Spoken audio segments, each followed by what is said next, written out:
Boa noite. Vamos aguardar um instantinho para a internet estabilizar. Karine entrar.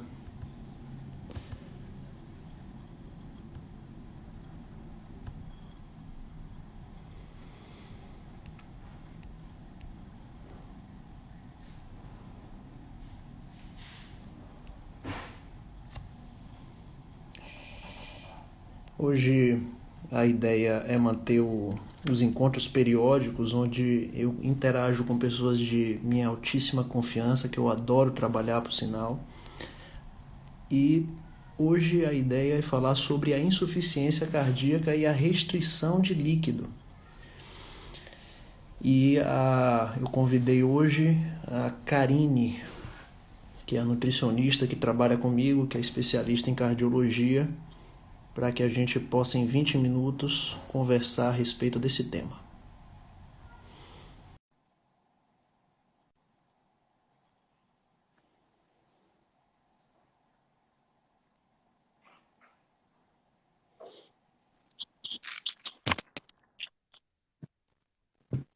Aí, boa Oi, Kari.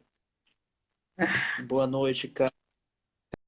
Eu estava apresentando a ideia do nosso encontro, que é em 20 minutos a gente poder conversar a respeito de um tema que seja importante para os nossos pacientes. Uhum. E ninguém melhor para poder conversar a respeito de insuficiência cardíaca do que você, que é minha parceira já há um tempo. Não é querendo te denunciar, mas você foi minha professora. Oh, é E sempre bom essa troca, né? por favor, Kari, se apresente, por favor. Então, pessoal, eu sou nutricionista, né? Como o Fábio falou no início. É, Trabalho já com cardiologia há 7 anos. 7 anos, na verdade, 9 anos, né? Minha formação. Fiz residência multiprofissional na área de cardiologia. E já trabalho com essa área há 7 anos. 7 anos que eu conheço o Fábio e que a gente desenvolve esses trabalhos juntos, né? Focado muito na educação também do paciente, educação nutricional, educação em saúde, né? A gente tem muito esse perfil, né, de tentar desenvolver a autonomia do paciente. E hoje nada mais é do que uma estratégia para a gente ampliar isso ainda mais, com um grupo mais específico, que é nosso caso hoje, né? Vai fracionando as lives, já que cardiologia envolve muita coisa. Então hoje a gente traz para vocês a restrição, quais são comentar um pouco com vocês como é a restrição hídrica para esses pacientes cardiopatas. E é isso que a gente está aqui hoje. Né, Fábio? Obrigada pelo Kari, convite. É sempre bom a gente poder legal, compartilhar disso Kari. aí. Legal. A ideia é um público, a gente vai tratar sobre um público específico, né, que é o público que tem a insuficiência cardíaca, que é uma síndrome que tem diversos sinais e sintomas, e é o desfecho de uma doença cardíaca. Então, Uhum. quando a gente trata infarto, a gente trata justamente para evitar que se desenvolva a insuficiência cardíaca. Quando a gente trata hipertensão, o objetivo, doenças valvares do coração, é justamente para evitar que se chegue nesse estágio de insuficiência cardíaca, onde se tem manifestações de sinais e sintomas, e boa parte dessas manifestações estão relacionadas a um descontrole do equilíbrio de água, já que o coração ele tem a função de bombear sangue, sangue é água, ele tem seus elementos figurados, mas boa parte da sua composição é líquido, de modo que se o coração ele tem dificuldade de bombear o líquido, consequentemente esse líquido ele vai ficar mal distribuído no corpo. E por isso esse recado que a gente vai passar aqui nos próximos 18 minutos a respeito de equilíbrio de água é voltado para esse paciente que é portador de insuficiência cardíaca, que já desenvolveu a doença. Então, Kari, um ponto que é muito importante e que eu gostaria aí que você comentasse é como é que o paciente ele pode ter como é que ele consegue identificar a quantidade de água que ele bebeu, a quantidade de líquido que ele bebeu ao longo do dia e ter o controle disso. Uhum, pronto. Geralmente a gente faz muito isso em parceria com o médico, né? Tem a parte clínica que o médico define qual é o paciente que tem indicação ou não de fazer restrição hídrica, né? Isso a gente faz muito em parceria mesmo, porque envolve vários aspectos, né, Fábio, que entra na sua parte aí de fração de ejeção, do quanto de líquido o paciente tolera, né? De grosso a grosso modo, é uma variação, né, dessa indicação, que vai de 800 ml por dia, quando é um paciente que tem mais sintomas, que ele retém mais líquido, que ele tem mais dificuldade de perder, às vezes precisa de uma dose de diurético maior, né, até 1.200, 1.500 ml por dia, tá? O que é interessante a gente lembrar é que quando a gente fala em restrição de líquido, a gente não fala em restrição de água, pura e simplesmente. Mas todos os alimentos que na maior parte da sua composição tem líquido, tem água, aí envolve mingau, iogurte, vitamina, café, aí lembra aquele cafezinho que a gente toma às vezes ao longo do dia, que é só 50 ml, um copo daquele descartável pequenininho é 50 ml. Que a gente não imagina quanto faz diferença quando a gente vai distribuir isso na prática e que isso tudo vai entrar nessa quantidade de líquidos que o paciente precisa ingerir por dia, tá? Então, tem algumas coisas, algumas estratégias práticas que a gente utiliza, recomenda que o paciente faça. Por exemplo, se o paciente precisa de uma restrição hídrica de 1.000 ml, foi a indicação que ele precisa ingerir só 1.000 ml no dia. Então, a gente distribui em água, porque a gente precisa, né, manter a hidratação do paciente também, a água que ele precisa para ingerir as medicações, e os líquidos que a gente já tem o hábito de acompanhar nas refeições. Por exemplo, o café com leite que eu uso de manhã e à noite para acompanhar os outros itens daquela refeição. Então, o que é que eu sugiro geralmente? Pegar uma garrafinha de 500 ml, já deixa ali de água, e aquela quantidade eu já sei que é 500 ml, que eu vou tomar durante o dia, tá? E os outros 500 ml distribuindo de líquidos. No início, eu aconselho que ou o próprio paciente, ou o cuidador, né? Nem sempre o paciente tem autonomia para fazer esse controle, que vai registrando isso ao longo do dia. Por exemplo, de manhã a gente ofertou 100 ou 150 ml de líquido, né? Recomendo, pega um copo descartável, que eu já sei que tem 200. Se eu ofertei metade do copo, é 100 ml. Então, de manhã, no café da manhã, eu ofertei 100. Depois do almoço, se o paciente já tem o hábito de tomar suco, por exemplo, eu dei mais 100, 200 ml. O lanche da tarde, sei lá, foi a vitamina, mais 200. Então, a gente vai fazendo esse controle ao longo do dia. Então, eu já sei que 500 ml eu vou tomar de água e 500 ml dos outros líquidos ao longo do dia. Então, é importante sempre ter essa anotação para não exceder aquela quantidade e reportar isso ao médico para observar o manejo, né? Se com aquela quantidade de líquido, como é que foi a evolução desse paciente. Outra coisa que vale a pena a gente chamar a atenção é que esses 500 ml de água não deve ser consumido todo de uma vez só, em uma tomada só. Né? Nosso corpo está funcionando o tempo todo e ele é dependente de água. Então, em vez de usar esses 500 ml, usar todo pela manhã, por exemplo, essa ingesta precisa ser fracionada. Então, eu vou tomar de manhã na hora que eu acordo, junto com as medicações, eu vou tomar nos intervalos entre as principais refeições, né? Nessa quantidade, para que no final do dia eu não tenha ingerido mais do que o que foi recomendado, mas também para que eu não ingira menos. Não é porque 1.000 ml me beneficia que 500 ml vai me beneficiar duas vezes. Então, isso é importante a gente relatar também. É custo-benefício, né, Fábio? O quanto aquela restrição hídrica vai beneficiar. Porque a gente sabe É, que existe prejuízos também, né? e a, Então, para a gente não achar que vai restringir ainda mais e que vai ter benefício. é aquilo que a gente conversa, cara, e quando nós estamos juntos atendendo um paciente com insuficiência cardíaca, que o copo não pode nem ficar muito cheio nem muito vazio, porque se tiver o copo Do muito vazio, exatamente. travado e o paciente tem sinais e sintomas de insuficiência cardíaca. Já no caso, se bebe pouca água, existe a chance de desenvolver baixo débito cardíaco, né? E aí eu reforço para quem está entrando agora que o público que a gente está conversando é o público que tem a insuficiência cardíaca. A gente não está falando aqui com específico para. A gente não está falando para a população em geral, a gente está falando para o paciente portador de insuficiência cardíaca. Aí é, existe, apesar de parecer complexo à primeira vista, né, de que é difícil ter um equilíbrio hídrico, que seria a quantidade de água que o corpo tem, mas é comum que os pacientes que têm essa doença crônica, que é a insuficiência cardíaca, ele começa a desenvolver a sua sensibilidade em perceber quando ele está com gesto, quando ele percebe que ele está com inchaço nas pernas, quando ele está com dificuldade de respirar, quando ele percebe que o abdômen está distendido, que tem uma dor aqui na topografia do fígado, que seria aqui próximo da costela inferior do lado direito, ele mesmo já percebe que está desenvolvendo a descompensação da doença, porque a insuficiência cardíaca é uma doença crônica, né? Então, a gente vive Uhum. numa montanha-russa com subidas e descidas. Então, o objetivo na insuficiência cardíaca é que a gente mantenha o mínimo de descidas possíveis, fazendo com que se tenha uma Uhum. estabilidade clínica, porque é aí que entra a questão, cara, é que o paciente, quando ele desenvolve sinais de insuficiência cardíaca, muitas vezes ele precisa ficar internado para retirar esse líquido. E isso daí é um Exatamente. transtorno, né? Exatamente. É. Compromete várias coisas, né? É um paciente que fica ali, que perde sua autonomia, sua rotina, né? E precisa ficar internado.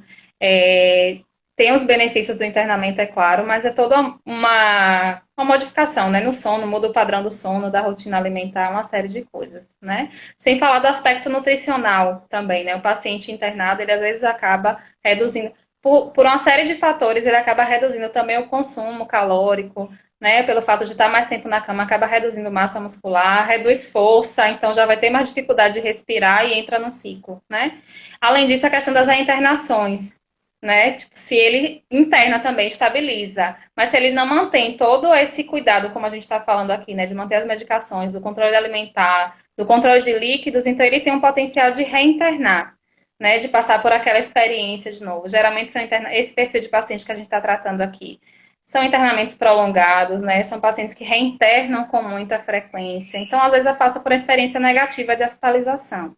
Então, nosso intuito com essa orientação aqui hoje também é justamente para que esse paciente desenvolva esse autocuidado, né? Para diminuir essa frequência de reinternações e que o paciente tenha qualidade de vida, né? A doença está instalada, né, Fábio? Às vezes ela é crônica, não vai ser uma coisa reversível, mas ela é tratável, a gente consegue estabilizar.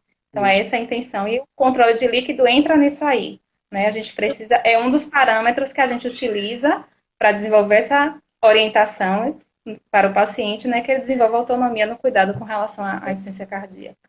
Aqueles pacientes que têm insuficiência cardíaca e que interna por conta de, na montanha-russa, ele ter tido uma piora, a chance dele reinternar é de 30% em menos de um ano. E, portanto, se ele tiver, e a principal causa dele ficar internado ou descompensar é a má aderência, que seria a falta desses cuidados, não só do uso do remédio. É que, sinceramente, Uhum. a minha impressão é que os pacientes que têm insuficiência cardíaca, usar remédio é ruim mesmo. Eu não faço noção como é usar mais de 20 remédios por dia. Mas mais difícil ainda da aderência terapêutica é aderir às orientações dietéticas, higiênicas, nutricionais, exercício físico, reabilitação. É um desafio ainda maior. E esse Uhum. ponto da água é importante. Eu vou aproveitar esse momento aqui nos próximos 2 minutinhos aí para falar os sinais e sintomas da insuficiência cardíaca, né? Para aquele paciente que convive com ela, fique mais alerta. Tem pacientes meus que fazem medidas da cintura abdominal. E aí ele pega a fita métrica, mede, se perceber que de um dia para o outro ganhou 3 centímetros, significa que teve retenção de líquido.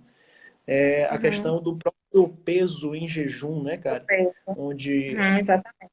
a medida do peso em jejum, se por acaso um dia ele está com 70 quilos, no outro ele está com 73, e ele percebe que tem Uhum. inchaço nas pernas, e está com dificuldade de respirar, que quando deita, ele cansa, que é a ortopneia. Isso daí é um sinal de descompensação da doença. E aí, detectando-se esses sinais de descompensação da doença, é que entra esse ponto de restrição hídrica, que, como o Cari falou, Uhum. não pode ser nem muito nem pouco. A gente não pode, o paciente que tem insuficiência cardíaca, ele não pode viver nem numa tsunami, né, exagerando na água, mas também não Uhum. pode viver no deserto sem água, porque a chance de desenvolver complicações renais ou até complicações cardíacas são condições que podem provocar uma descompensação da doença e assim levá-lo ao internamento, que não, é o desfecho não desejado para a gente, né? Exato. Exatamente. Isso aí mesmo. Perfeito. Karen, nós temos ainda mais uns 5 minutinhos para a gente fazer as nossas considerações a respeito desse tema. Você quer complementar mais alguma coisa? Na verdade, assim, tem outras coisas que a gente fala, né? A restrição hídrica também vem a restrição de sal junto, né? Por exemplo, já é indicado para um paciente que tem insuficiência cardíaca a gente não consumir muito sal. E um dos motivos é justamente esse, né? Uma molécula de sal, ele atrai 6 moléculas de água. Então, quanto maior é o consumo de sal, maior vai ser essa retenção hídrica. Então, isso também é fator descompensante, né? Então, a gente tem que pensar também por esse lado, né? E é orgânico. Quando a gente faz a alimentação mais salgada, é uma tentativa de equilíbrio do nosso corpo, a gente sente mais sede, justamente para tentar repor, com fazer esse equilíbrio, né? Esse equilíbrio hídrico aí. Então, mas assim, aquele paciente que já não pode consumir muito líquido. E que tem, a gente falou, por que eu falei também no início da questão da distribuição dos líquidos? Porque não é só o líquido ao longo do dia. Tem paciente que não toma. Assim, às vezes o paciente consome ali 400 ml de água de uma vez só, e no ambiente hospitalar, às vezes já tem esse relato, né, que o paciente consome um volume muito maior do que o tolerável naquele momento, e ele já começa a sentir, a ter os sintomas, né, tipo, consome um volume maior, e aí já começa a ter dispneia, piora da dispneia e tudo mais, né, então não é só a questão do volume em si nas 24 horas, mas esse volume também por horário, então por isso que é importante também essa distribuição. Perfeito. Tem aquela condição, cara, que eu uso desse recurso no cotidiano para o paciente que tem insuficiência cardíaca, de perguntar para ele: e o senhor está bebendo muita água? Sendo que ele já teve vários internamentos por descompensação da insuficiência cardíaca, já teve edema pulmonar, já teve anasarca, né, que é essa distribuição de líquido mal no corpo. Aí eu pergunto: você está bebendo muita água? Aí ele fala: doutor, tô bebendo muita água.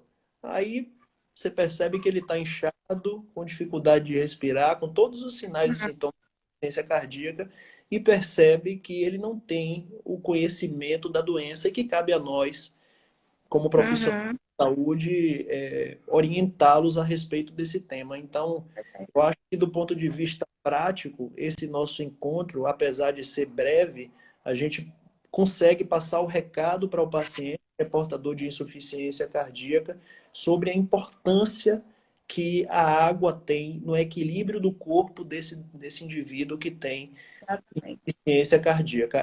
Perceba que tudo isso que nós conversamos aí nesses quase 20 minutos é para o público que já tem um diagnóstico de insuficiência cardíaca feita por.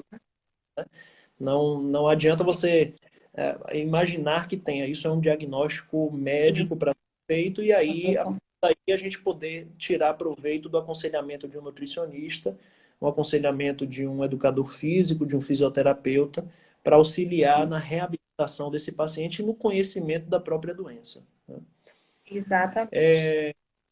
Então, cara, esse ponto nosso da gente aproveitar esse momento para fazer a educação em saúde, para mim é muito especial, porque eu vou ter a oportunidade de depois pegar essa nossa troca de informações aqui, poder passar para o meu paciente, para que ele tenha um conhecimento melhor sobre a sua doença, que é uma doença crônica.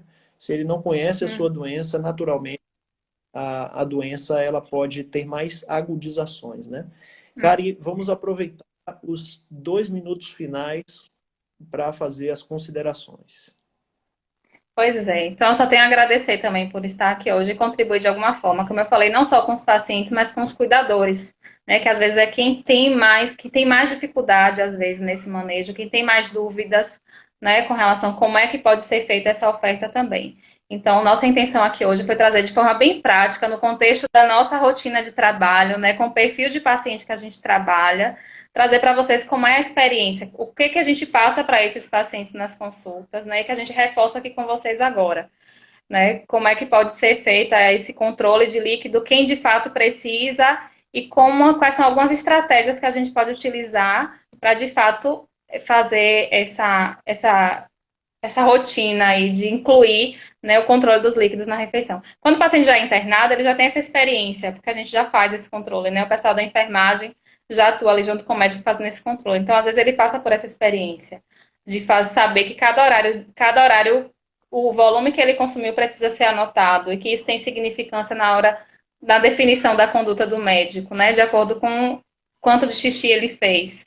Então, para quem não tem essa experiência, a gente passa aqui também o recado, né? Uma tentativa de facilitar, de orientar como é que pode ser feito esse controle dos líquidos em casa. Perfeito, Kari. Obrigado por essa oportunidade. Eu imagino que esse encontro, apesar de breve, ele tem muita utilidade para que não só eu, não só você, Kari, possa passar para os nossos pacientes, mas quem estiver nos assistindo ou assistindo agora, ou que vá nos assistir, pode pegar esse vídeo que nós conversamos aqui e compartilhar com um familiar que tenha o diagnóstico já dessa doença, que é a insuficiência cardíaca, e até mesmo poder acompanhar esses pacientes agora com outro entendimento. Então, obrigado, Kari. Boa noite a você. Tchau, gente. Boa noite. Obrigada, Fábio, por estar aqui de novo. Tchau, tchau.